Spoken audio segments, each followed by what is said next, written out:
Para personas inquietas, Capital Radio. La mañana de la 10 con Tere Coello. Continuamos en directo en la señal de la 10 Capital Radio. Y como cada lunes damos la bienvenida a nuestros analistas de cabecera. De momento solo a uno, tenemos algunos problemas para contactar con José Antonio Pardellas, pero sí saludamos al ex profesor de Economía de la Universidad de La Laguna, Eduardo Pintado. Buenos días. Buenos días, querida Tere, y a todos los radio oyentes. ¿Cómo se encuentra, Eduardo? Muy bien, aquí en el Sausal. ¿Al fresquito? Sí. ¿Cómo está el tiempo por ahí? Porque antiguamente el veraneo. Al veraneo, muy bien. Que las temperaturas están muy altas. ¿Cómo está el tiempo por ahí? No, por aquí va bien. Va bien. El tiempo de julio, de verano, que duda cabe, pero bien. Pero agradable estar muy ahí. Muy agradable, sí. ¿Tiene camiseta roja puesta, Eduardo? No, yo hasta todo no llego. Estoy contento y fue muy apasionante. Y la verdad, el ganarle a una potencia como Inglaterra, eso ocurre muy pocas veces, ¿no? Uh-huh. Entonces, pues bueno, pasé un rato y una tarde agradable, primero con el tenis, después con el fútbol, y espero que esto ya lleve a la selección directamente a tener un buen campeonato en el próximo mundial. Uh-huh. La verdad que si uno busca similitudes en el fútbol, que se puede leer entre líneas, ¿no? Esos dos jugadores ahí delante con orígenes africanos y después ese gol de un vasco cedido por un catalán. En la fotografía de la España actual, ¿no? Pues bueno, esa es la España de hoy. Yo siempre digo es la España eterna, porque aquí siempre ha habido en nuestra milenaria historia mezclas de muchas razas. Lo que pasa es que la gente se olvida un poco de lo que ha sido la historia de España, ¿no? La Reconquista, el mundo árabe, en fin, siempre ha sido un país con muchas mezclas. Uh-huh. O sea que no es nada nuevo. ¿Y cómo vio el partidito? ¿En casa tranquilo o alguna pantalla gigante? Sí, porque hay que ver, ¿no? La cantidad de pantallas por todos lados. No. Bueno, una tele de estas normales de hoy, que para mí son enormes, como si fuese en casa del Cine Víctor, pero bueno. Pero muy bien, con los niños y con la familia y lo típico, ¿no? Con los aperitivos y gritando y chillando y los nervios y la radio y venga, pero ya te digo, una tarde muy agradable. Sí. Empezó con el tenis.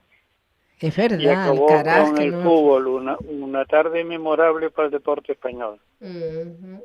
Ya, antes decías, Eduardo, ganar la Inglaterra, pero según se lee por ahí que España combatió a los 3 leones, a los 3 favoritos. Sí. Yo no creo que haya una hazaña parecida a esta en el mundo del fútbol, por lo menos en la historia del fútbol español, porque de una atacada Italia, Alemania, Francia, y no nos olvidemos de Croacia, que Croacia ya es una potencia en el fútbol, ¿no? Y rematarla con los pros, como se les llamaba antiguamente a los profesionales ingleses, ¿no? Ha sido una gesta. Que es la cuna del fútbol, Inglaterra. Sí, además ya la trajeron aquí, como a muchas partes de la península, fueron los que lo introdujeron aquí en Tenerife, ¿no? O sea, ellos fueron por toda Europa abriendo afición, ¿no? Y creando clubs. El más antiguo de la península creo que es el Huelva, donde estaban los ingleses con sus intereses económicos y sus minas y eso, ¿no? Uh-huh. O sea que lo que pasa es que, claro, ahora ya hoy en día, aunque la liga inglesa sigue siendo las mejores del mundo, o sea, las cosas hay que reconocerlo. Y fueron unos dignos contrincantes, las cosas como son. Sí, sí, sí. Eduardo, ¿y a quién le daría la condición de haber ganado la Copa? ¿Al gol del jugador de la Real Sociedad, que no me acuerdo el nombre, o a la parada, la sacada de antes de que entrara en portería de Dani Olmo? Sí, no, eso fue una gesta, la verdad, que se nos apareció allí la Virgen de Candelaria, o la Virgen del Pilar, o todas ellas juntas. O la de Covadonga, la que estaba de guardia. Sí, sí, porque eso fue... Pero bueno, el fútbol es así, es así de apasionante, ¿no? Pero el dios del fútbol, ayer fue justo con España. Y Inglaterra a lo largo de todo el campeonato ha tenido mucha suerte, y ayer la suerte estuvo del lado español porque era la que se lo merecía. Se lo merecía porque jugó mejor, un fútbol mucho más, con mucho más estilo, con más categoría, con más clase, con más nervios. La verdad que España se lo mereció. Y además, pues tuvimos un poquito de suerte al final, cosas como son. Sí, sí, sí, la suerte también hay que contar con ella. Y yéndonos al campo que sí domina, y ahí eres activo, la economía. ¿Cómo se traducen estas gestas, esto que no deja de ser un estado de ánimo positivo en economía? Bueno, hombre, hay mucho mito sobre esto, pero siempre sienta bien en el estado de ánimo de la gente, y la marca España como deporte. O sea que eso siempre coloca a España durante una serie de días y de semanas en todas las portadas de toda la prensa, ¿no? Y qué duda cabe que hoy en día el deporte es ocio, y ocio es en muchos sectores negocio, con lo cual eso siempre aumenta lo que es la imagen de España, y si eso siempre es positivo, ¿no? Sí, sí, se traduce. ¿Cómo dirías que ayer se cumplió ya el primer año de esta legislatura a nivel de gobierno? Hablamos de inmigración, hablamos de deporte, hablamos de turismo, hablamos de viviendas vacacionales, hablamos de todo, pero si hablamos de economía, ¿cómo va? Porque ya hace tiempo que no hablamos de la subida de precios, ¿o es que nos cansamos de hablar de...? Bueno, son momentos también, ¿no? Ahora llevamos una serie de días con esta historia de la marca España y el fútbol, ¿no? Bueno, el gran lastre de la economía española es la deuda pública que tiene, que está ya muy por encima de lo normal, de lo razonablemente normal, ¿no? Y los sectores como el sector primario tampoco está pasando por su mejor momento. Pero claro, todos estos sectores que van por detrás, sector industrial, que van por detrás del gran motor que es el turismo, pues cada vez que España tiene un buen verano turístico, salva, como se dice popularmente, los muebles, ¿no? Y claro, está siendo un año absolutamente excepcional, y que se prolonga la estadía. Ya no son los clásicos 2 meses antiguos de verano, sino que son 4, el doble, el 100% más, ¿no?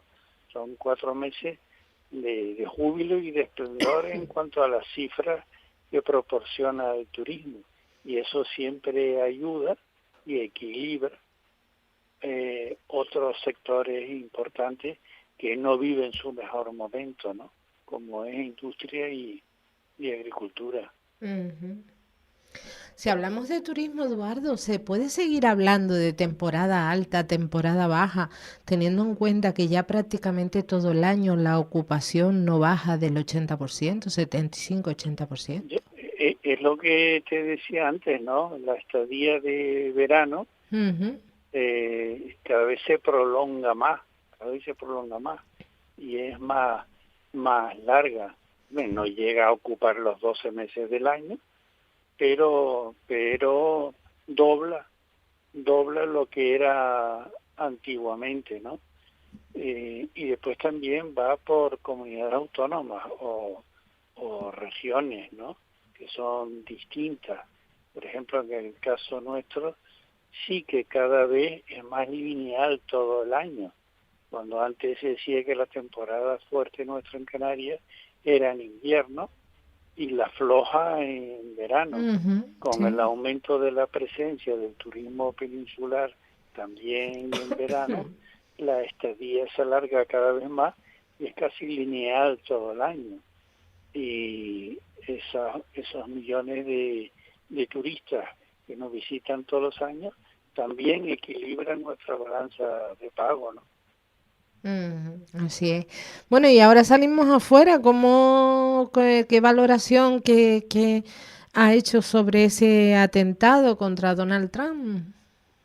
Bueno, gracias a Dios no pasó absolutamente nada, porque pudo haber sido un drama. Primero a nivel personal, del propio aspirante a la presidencia y expresidente de los Estados Unidos, pero es que eso, si hubiese ido a mayores y hubiese ocurrido una desgracia, eso hubiese llevado a la desestabilización del propio país. Y si Estados Unidos se desestabiliza, eso tiene un efecto dominó enorme en otras economías, es como un efecto dominó.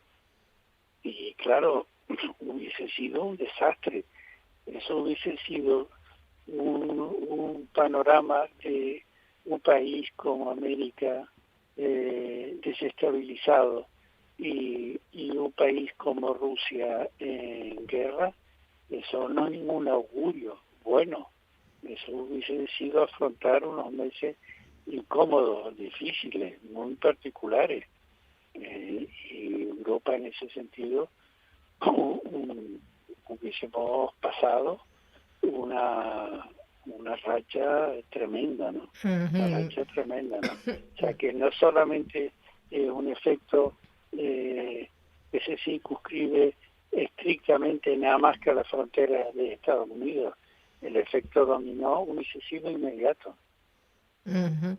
Bueno, afortunadamente no pasó, no llegó a más, desgraciadamente. Hay una víctima mortal que le llegó una de las balas y bueno, y el propio atacante.